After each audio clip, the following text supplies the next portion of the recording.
Welcome to Bandit's Keep. I'm Daniel. In this episode, we're going to talk about putting together a one-shot adventure.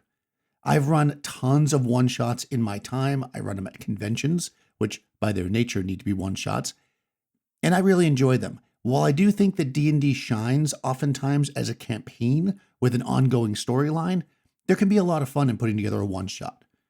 First, let's kind of define what I mean by one-shot so we're on the same page. Number one, you do it in one session. That's basically it. Easy as that. I've seen people call adventure modules where you play over the course of 3 or 4 sessions one-shots because they're only using the characters for that one adventure. But for the context of this, we're talking about a single adventure that's going to take a single session. It could be any length of time. I was having a lot of fun running like 1 and 2 hour ones, usually one-on-one. With a lot of people, I've also run, the general thing is somewhere in the vicinity of 3.5, 4 hours is kind of standard operating for one-shots. We're going to break down what we can do to make our one-shot kind of more efficient and make sure we actually get it done in one session. We're going to talk about just some ways you can put it together and why we might even want to do this. So why do we even want to try to run a one-shot? What's the point of a one-shot anyways?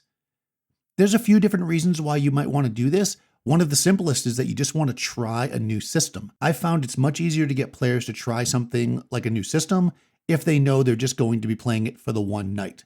And then if they like it, you can do another one shot and maybe eventually they may switch the whole campaign to it. Who knows?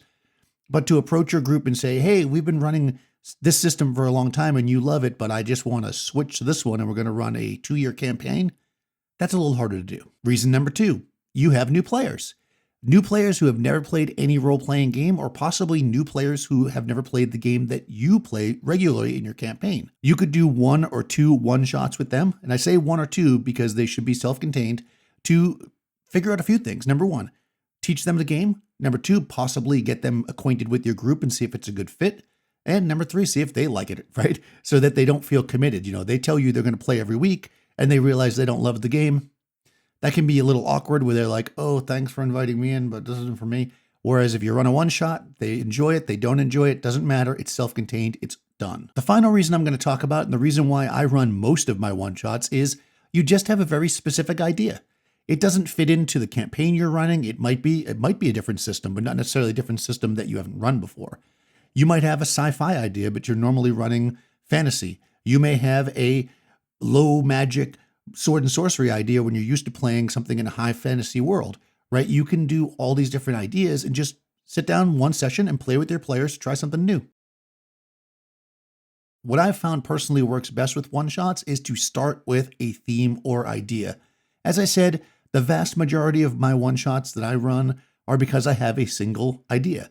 I may watch a movie, let's say, and say, that's a really cool thing. That could totally be an adventure, but it just doesn't fit in with what I'm doing, right? And if that's the case, I can create a one-shot around it. I can really dig deep into a very specific theme with everybody on board, and we kind of have fun again for that one shot. And if we want to try it again another time, we can, but there's no commitment beyond that. But assuming you just want to create a one-shot because you've got some time to fill and you don't have a theme that you want to stick to, some common ones would be a mystery, what I often call a bug hunt. So just basically go kill monsters, right? And possibly take their stuff. Who knows? A escort mission, right? I know a lot of video gamers hate escort missions, but they can be really fun. Or what often is called a fetch quest. You're being sent someplace to get a thing. Those are all fun things that can be done in one session that can really liven up your gameplay, especially if you play deep politics or something in your regular game. Then do a bug hunt, something completely different. Because you're going to be playing only for a short period of time and you've got to get going, pacing is key here. What I often recommend with one-shots is to make pre-gens. I never used to do that because I play with a regular group and everybody knew a lot of the different systems, and I'd say, hey, we're playing BX on Tuesday, make a character, 3rd level. But if you don't have a group that's really good at kind of getting going, or if you have a group that loves to sit in the tavern and roleplay meeting each other, that's not going to work for a one-shot as well. So we want to give them pre-gens, or at the very least, have them talk to each other and make characters that are connected in some way. They should start the adventure as a group with an idea of what they're going to do. You got to start with the ball rolling in order to make this happen in a limited amount of time. as far as structure of creating this thing goes, start with the plot hook or the inciting incident. And in fact, a lot of times this inciting incident is something that happens before the game happens. That is to say, you give them a little background. When you send them the pitch for the one-shot, you say, you have been hired by the king to pick up the blah, blah, blah, and now you are on a caravan and you're being attacked by bandits. And that's literally where you start. You start at the action. You don't start with the tavern and then they get called to the king and then they negotiate with the king. Then they get on the tavern. You don't do that in a one-shot. You don't have time. And, I guess a one-shot that you want to play a political thing out could just be accepting the job. That could be the whole one-shot. But in most cases, for what I'm talking about, you just want to start there. Just have it going. That's where we start. And as I said, especially if the players are making their own characters, have that little pitch for it, include the incident so that they make a character that works for that. Step 2, skip the middle. What we want to do now is think about what is the resolution, the final resolution. So let's say in the case of a fetch quest, you might want the final resolution to be returning back with the object. You might want the final resolution to just be when they get it. With an escort mission, obviously that's a little cleaner when the person gets there, or maybe not. Maybe there's something else added on to that. Maybe you escort the counselor to the big meeting or whatever, and that's only a third the way through because something else happens, right? That's where you can throw in a twist. A mystery would be ideally the mystery being solved, et cetera, et cetera. A bug hunt might just be play for X number of hours and then get out of there with as much loot as possible, right? It really depends on what you want your kind of final scene, if you will, to be. And I will use the word scene here because I feel like you want to really embrace hard framing here. So if you don't know, hard framing is basically the idea that you just start the PCs at the place. I always say start at the dungeon. What I kind of explained before was hard framing. You've been hired by the blah. You're doing this. This is what's happening. That's your hard framing. Now you can involve the players in this pretty simply by saying, when you were on the caravan, shortly before these bandits attacked, you were having an argument with the mule herders. What was that about? You can do stuff like that. You can basically give the player characters a little bit of meat to tug onto. You can even do it with each other.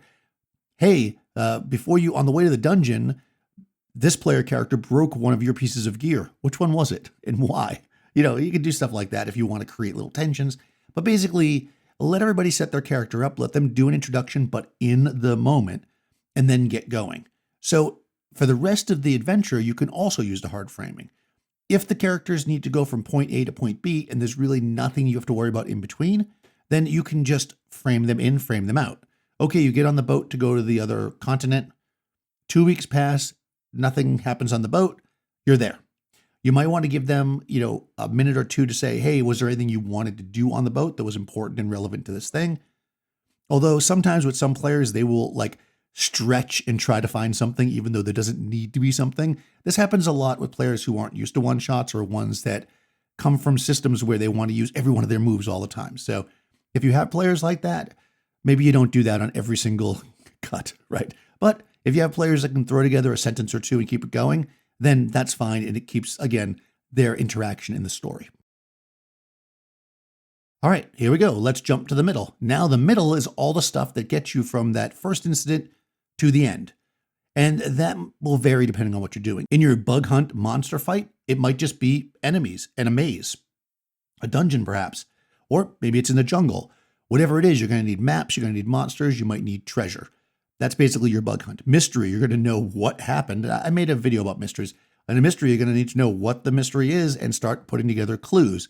In a escort mission, you're going to need to have the route, things that might happen on the way, random monsters, random events, right? These are the things we need to create as the middle. In one thing I've learned, and I really picked this up after running a lot of one-shots at conventions especially, because you really have to end it on time, is try to build your adventures in a modular fashion so that you can pull stuff out if need be. Don't make every single one of these scenes, if you will, in your 5-room dungeon way where everyone matters. Have stuff that is fun. Like, let's say that you have a couple of attacks on the caravan while they're traveling from point A to point B. If you're running long, you can pull one of those attacks if it's not necessary, right? You want to figure out which of the kind of, I'm going to call them scenes here, which of the scenes is the most important, and then maybe have as many or close to as many of not as important scenes that you can pull back from this. Now, an example that I've done in conventions games is I run something called the Fire Giant's Daughter. And basically in that one, the Fire Giant is asking the PCs to perform a number of quests. And they just say, you will do some services for me and I will let you free. Oh, well, they don't make a rhyme like that. Maybe they should. And I don't tell them how many. So depending on how long they're taking, I can make it more or less. I generally have in my head, I want it to be at least 3. But if I have 6 of them prepared, so I can go a little bit longer if I want, or a little bit less to kind of make the time fit. It kind of is up to you. I wouldn't do this in a way that would take away a win, though, from the players. I mean, if they somehow outsmart something and skip it, don't just jam it in there. But I am saying be ready to pull some stuff out if need be. All right, let's call this the speed round with some just general tips. One thing we want to do to keep this simple is remember, this is a general adventure design idea. Create problems and barriers and things that the PCs can interact with. Do not create the solutions. This saves you time in prep and also leaves the world open so you too can be surprised. Put an ogre on the bridge. Don't make a specific way to get past the ogre. Let the PCs figure that out. I like to say there are no combat encounters or social encounters. Encounters are whatever the PCs make of it. When they see the ogre on the bridge, they could fight the ogre. They could sneak past the ogre. They could negotiate with the ogre, and none of that should be off the table generally. I mean, obviously you have a personality for this ogre, so some things may or may not work, but the idea that you have to do this, you have to kill the ogre in order to get past, or you have to give them this to get past this other item that you should have picked up before. You definitely don't want to do that in a one-shot, because while in a long-term campaign, especially like a mega dungeon, you can do things like have doors they can't get through because they can always come back, right? But in a one-shot, they're not coming back. So make sure that you leave your complications, your issues, your problems that the PCs run into, make sure you leave them open-ended. Again, pacing is key here. Keep things moving. I'm not the kind of person that does timers on players and stuff like that, but, make sure that you are constantly reinforcing the fact that something's happening. Ticking clocks that are obvious are very good for one-shots. You're in a volcano, it's going to explode. There you go. If you really make things tight and let the players know, this is what we're doing. You have come to do this thing. It will happen. You'll get it done, and one-shots can be a great way to break up your campaign, as I said, to introduce new players to a system, and just to do something different. You saw a cool movie that you liked. You heard a song that inspired you. You read a book or read a comic book. Make a one-shot about it. Let me know what you guys think about one-shots. Have you run a bunch of them? Do you have any other advice? Let me know down in the comments below. Also, check the description. In the description, you're going to find a link to my Discord server where you can find like-minded folks talking about RPGs and stuff. And you'll find a link down there to my Patreon if you'd like to support the channel. I'll talk to you soon.